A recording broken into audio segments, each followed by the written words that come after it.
તો બાળકો ચાલો આજે આપણે શીખીશું ધોરણ 7 ગણિત સ્વાધ્યાય પોથી પાઠ છે બીજો અપૂર્ણાંક અને દશાંશ સંખ્યાઓ। નીચેના વિધાનો ખરા છે કે ખોટા તે લખો। પહેલું 2 11 3 11 નીચેના વિધાનો ખરા છે કે ખોટા તે લખો। પહેલું 2 11 3 11। પ્રશ્ન 4 નીચેના વિધાનો ખરા છે કે ખોટા તે લખો।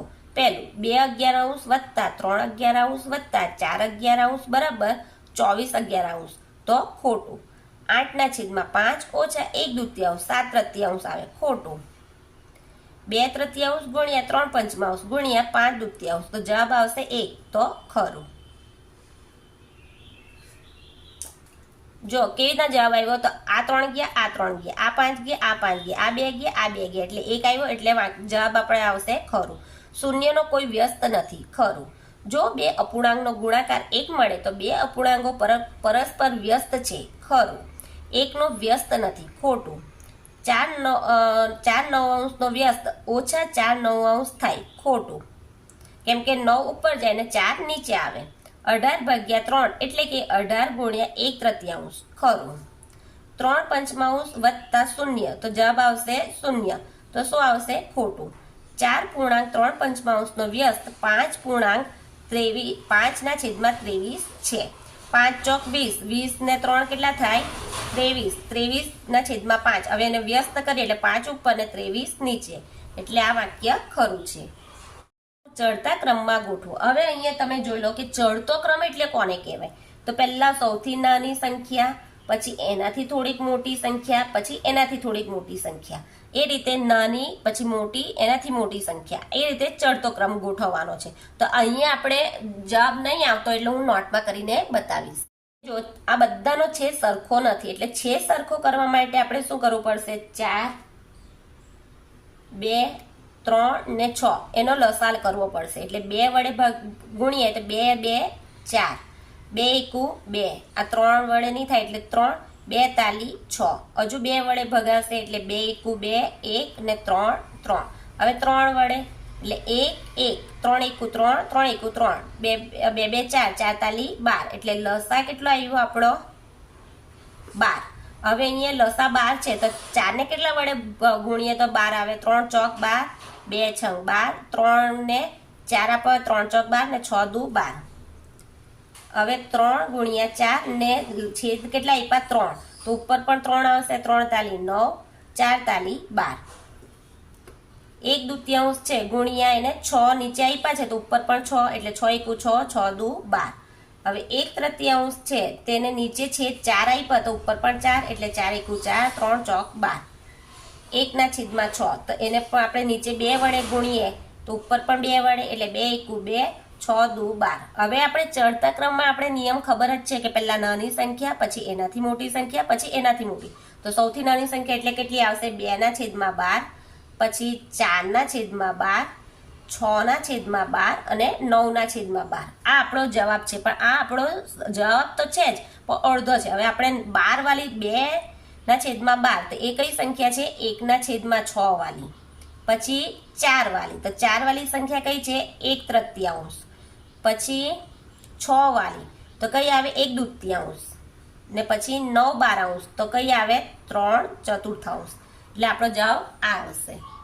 ચડતા ક્રમમાં ગોઠવો તો ચડતા 5મા નંબરનો બીજો દાખલો 2/5 7/10 3/10 ને 4/5 પ્રમાણે ચડતો અહીંયા લસાઅ લેવો પડશે 6 સરખા નથી એટલે 5 10 10 ને 5 એટલે આપણે પહેલા 2 વડે ભાગીએ તો 5 રહેશે 2 5 10 2 5 10 ને 5।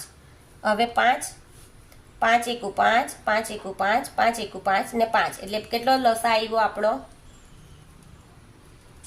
10। એટલે 5 ને કેટલા વડે ગુણીશું તો 10 આવે 5 દુ 10 અહીંયા તો 10 છે એટલે 1 1 ને અહીંયા 2। હવે જુઓ કે 2/5 છેદમાં આપણે કેટલા આપ્યા 2 તો ઉપર પણ 2 2 2 4 5 દુ 10 7/10 એટલે અહીંયા તો 1 વડે ગુણીશું એટલે 7 એકુ 7/10। હવે 3/10 તો અહીંયા 10 છે જ એટલે અહીંયા પણ 1 ને ઉપર પણ 1 એટલે 3 એકુ 3 ના છેદમાં 10, 4 પંચમાંશ એટલે અહીંયા કેટલા આપ્યા, નીચે છેદમાં 2 આપ્યા તો ઉપર પણ 2, 4 દુ 8 ને 5 દુ 10. હવે આપણે આપણો નિયમ પ્રમાણે ચડતો ક્રમ એટલે પહેલા સૌથી નાની સંખ્યા, તો સૌથી નાની સંખ્યા કઈ છે, 3 દશાંશ, પછી 3 પછી 4 દશાંશ, 7 દશાંશ ને 8 દશાંશ. હવે આપણે 3 વાળી સંખ્યા એટલે કઈ આવશે, 3 દશાંશ, 4 વાળી સંખ્યા એટલે 2 પંચમાંશ, 7 દશાંશ વાળી સંખ્યા એટલે 7 દશાંશ અને 8 દશાંશની સંખ્યા કઈ છે, 4 ના છેદમાં 5, 4 પંચમાંશ. બીજો દાખલો 7 બારાંશ, 5 છઠ્ઠાંશ, 2 તૃતીયાંશ ને 1 ચતુર્થાંશ. અહીંયા પહેલા છેદ સરખા કરવા માટે આપણે લસા લેવું પડશે, એટલે 12, 6, 3 અને 4 નો લસા કરીએ તો 2 છંગ 12, 2 તાલી 6, 3 બેઠા 2 2 4, હજુ 2 વડે ભગાશે એટલે 2 તાલી 6, 3 3, 2 એકુ 2, હવે 3 વડે એટલે 1 1 1, 3 એકુ 3 એટલે 2 2 4, 4 તાલી 12, એટલે આપણો લસા કેટલો આવ્યો, 12. હવે અહીંયા 12 છે તો 12 ને 12 એકા 12, 6 દુ 12, 3 ચોક 12 ને 4 તાલી 12, એટલે હવે 7 ના છેદમાં 12 તેને 1 આપીશું એટલે 7 એકુ 7 ના છેદમાં 12 એકુ 12. 5 છઠ્ઠાંશ ને આપણે 2 વડે એટલે અહીંયા નીચે 2 તો ઉપર પણ 2, 5 દુ 10, 6 દુ 12, 2 તૃતીયાંશ તો એને પણ આપણે 4 આપીશું તો નીચે 4 તો ઉપર પણ 4, 4 દુ 8, 3 ચોક 12, 1 ચતુર્થાંશ ને 3 વડે તો ઉપર પણ 3, 3 એકુ 3 ને 3 ચોક 12. હવે આપણે સૌથી નાની સંખ્યા આપણી કઈ છે, 3 બારાંશ, પછી આવશે 7 બારાંશ, 8 બારાંશ અને 10 બારાંશ. હવે એની સંખ્યા 3 બારાંશની સંખ્યા કઈ છે, 1 ના છેદમાં 4, પછી 7 બારાંશની સંખ્યા કઈ છે, 7 ના છેદમાં 12, પછી 8 બારાંશની સંખ્યા કઈ છે, 2 ના છેદમાં 3 એટલે 2 તૃતીયાંશ અને 10 બારાંશની સંખ્યા કઈ છે, 5 ના છેદમાં 6. 4 પંદરાંશ, 11 ના છેદમાં 30, 2 ના છેદમાં 5 અને 7 ના છેદમાં 10 નથી એટલે આપણે શું કરીશું, લસા એટલે 15, 30, 5 અને 10. તો પહેલા 2 વડે એટલે 15 ના 15 આવશે, 15 દુ 30, 5 ના 5, 2 પંચા 10. હવે 3 વડે તો 3 પંચા 15, 3 પંચા 15 ને 5 ના 5. હવે 5 વડે 5 એકુ 5, 5 એકુ 5, 5 એકુ 5, 5 એકુ 5 એટલે લસા કેટલો આવ્યો આપણે, 2 તાલી 6, 6 પંચા 30 એટલે આપણો લસા આવ્યો 30. તો અહીંયા 15 છે, 15 ને કેટલા વડે ગુણીએ તો 30 આવે, 15 દુ 30, અહીંયા તો 30 છે જ એટલે 1, 5 છંગ 30 ને 10 તાલી 30, 4 ના છેદમાં 15 એટલે એને નીચે 2 આપ્યા તો ઉપર પણ 2, 4 દુ 8 ને 15 દુ 30, 11 ના છેદમાં 30 એટલે અહીંયા તો 1 જ આપવાનો છે એટલે ઉપર પણ 1 એટલે 11 એકા 11 ને 30. હવે 2 પંચમાંશ તો એને કેટલા આપ્યા, નીચે 6 તો ઉપર પણ 6, 6 દુ 12, 5 છંગ 30. હવે 7 ના છેદમાં 10 એને કેટલા આપ્યા છે, 3 એટલે 3 આપીશું, 7 તાલી 21, 10 તાલી 30.